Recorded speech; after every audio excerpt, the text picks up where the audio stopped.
पंजाब के अंदर छापे मरवाए, दिल्ली के अंदर छापे मरवाए, लेकिन हर हालत में आम आदमी पार्टी भारतीय जनता पार्टी के खिलाफ लड़ती रही है, लड़ती रहेगी। पार्टी के पीएसी के मेंबर और गुजरात के सह प्रभारी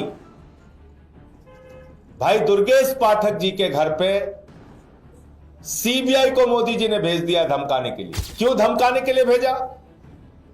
क्या इसके पीछे की वजह है? सिर्फ एक वजह, क्योंकि पार्टी ने उनको गुजरात की जिम्मेदारी दे दी। क्योंकि अरविंद केजरीवाल जी ने उनको कहा कि गुजरात में जाके संगठन मजबूत करो, उस गुजरात में जहां 14% वोट आम आदमी पार्टी को पिछले चुनाव में मिला था। दुर्गेश पाठक के खिलाफ भी यह मामला राजनीति से प्रेरित है, दुर्भावना से प्रेरित है, झूठा और मनगढ़ंत है, और इसके साथ ही गुजरात का सह प्रभारी बनाए जाने के कारण है। सभी पत्रकार बंधुओं को नमस्कार। भारतीय जनता पार्टी का और मोदी सरकार का गंदा खेल फिर शुरू हो गया है। पहले भी आम आदमी पार्टी को खत्म करने के हर प्रयास मोदी जी ने, बीजेपी ने करके देख लिया। हमारे सबसे बड़े नेता को जेल में डाला, पार्टी के तमाम शीर्ष नेताओं को जेल में डाला, विधायकों पे फर्जी मुकदमे किए, सांसदों पे फर्जी मुकदमे किए, पंजाब के अंदर छापे मरवाए, दिल्ली के अंदर छापे मरवाए, लेकिन हर हालत में आम आदमी पार्टी भारतीय जनता पार्टी के खिलाफ लड़ती रही है, लड़ती रहेगी। आज फिर उसी तरह की एक नापाक, गंदी, घटिया कोशिश भारतीय जनता पार्टी के द्वारा की गई है। एक घटिया कोशिश। पार्टी के पीएसी के मेंबर और गुजरात के सह प्रभारी भाई दुर्गेश पाठक जी के घर पे सीबीआई को मोदी जी ने भेज दिया धमकाने के लिए। क्यों धमकाने के लिए भेजा? क्या इसके पीछे की वजह है? सिर्फ एक वजह, क्योंकि पार्टी ने उनको गुजरात की जिम्मेदारी दे दी। क्योंकि अरविंद केजरीवाल जी ने उनको कहा कि गुजरात में जाके संगठन मजबूत करो, उस गुजरात में जहां 14% वोट आम आदमी पार्टी को पिछले चुनाव में मिला था, उस गुजरात में जहां 5 विधायक आम आदमी पार्टी के हैं। जैसे ही दुर्गेश पाठक पहुंचते हैं, संगठन की मीटिंग लेते हैं, कार्यकर्ताओं के साथ बैठक करते हैं, गांव-गांव में कैसे संगठन मजबूत होगा इस बात की कोशिश करते हैं। आग धमकाने के लिए सीबीआई भेज दी मोदी जी ने। यह है आपका राजनीति करने का तरीका। यह है आपका लोकतंत्र में एक राजनीतिक दल को खत्म करने की कोशिश। ऐसे आप इस देश को चलाना चाहते हैं? गुजरात में भारतीय जनता पार्टी की हालत पतली है। गुजरात में बीजेपी की सरकार से वहां की जनता असंतुष्ट है, और उनको एक नई पार्टी से जो इस देश में बदलाव की राजनीति की बात करती है, उस पार्टी से उम्मीद है, और उसके संगठन की मजबूती के लिए दुर्गेश पाठक को काम दिया गया। आपने सीबीआई धमकाने के लिए भेज दिया। यह बीजेपी की बौखलाहट को दर्शाता है। यह दर्शाता है कि मोदी जी का गढ़ गुजरात सुरक्षित नहीं है। वह पार्टी की हार की संभावना उनको दिख रही है। तो इसलिए मैं साफ तौर पे कहना चाहता हूं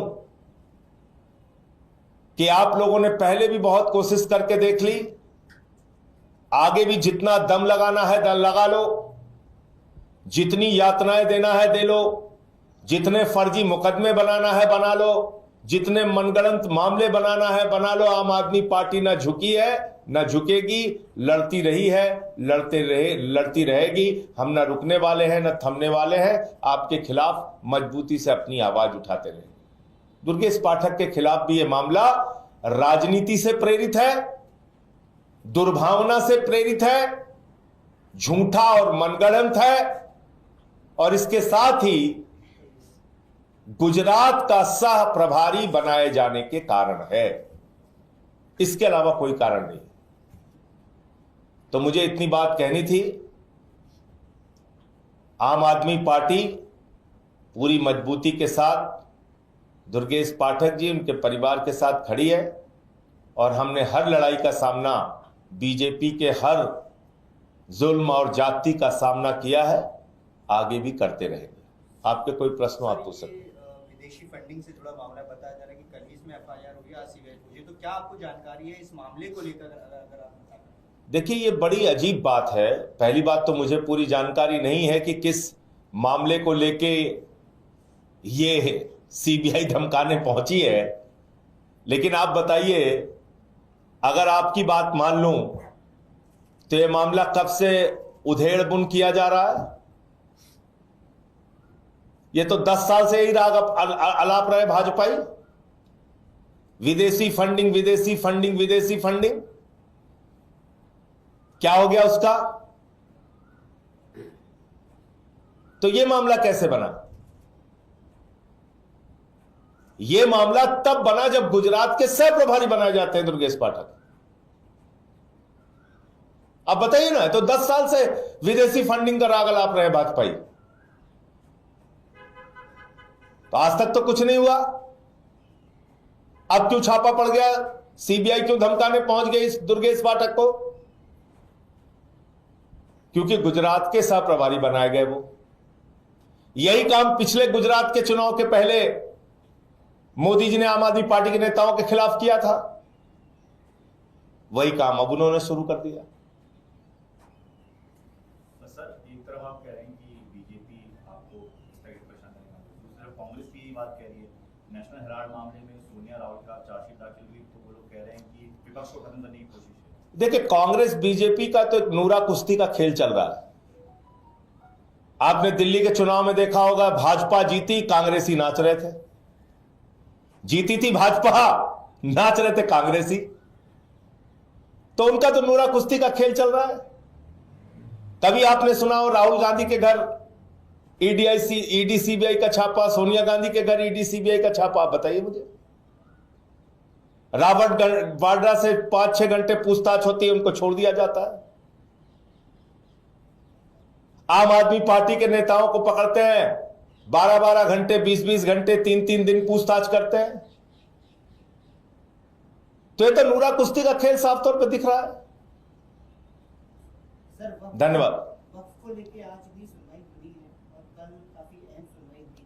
मुझे लगता है कि माननीय सुप्रीम कोर्ट ने बहुत सख्त टिप्पणी की है वक्फ कानून को लेके, और उससे केंद्र सरकार को यह समझ जाना चाहिए कि उन्होंने एक गैर संवैधानिक बिल संसद के अंदर पास किया है। और मुझे लगता है कि माननीय सर्वोच्च न्यायालय ने जिस तरह से जिन बिंदुओं का संज्ञान लिया है कल की अपनी हियरिंग के दौरान, सुनवाई के दौरान, निश्चित रूप से आज एक सकारात्मक निर्णय आने की सबको उम्मीद है, इस देश के लोगों को उम्मीद है। सर, गुजरात के चुनाव तो 2 साल बाद है, 2027 में, पर अभी एमसीडी के मेयर और डिप्टी मेयर के चुनाव, उसके लिए आपकी क्या तैयारी? वो तो अभी है। देखिए, एमसीडी के मेयर के चुनाव में आम आदमी पार्टी अपनी रणनीति बना रही है, उसको हम अलग से उसके बारे में आपसे बातचीत करेंगे। हमारा मेयर है इस वक्त एमसीडी में, लेकिन वहां पर भी इन्होंने वही गंदा खेल तोड़ फोड़ का वो किया, सबको पता है।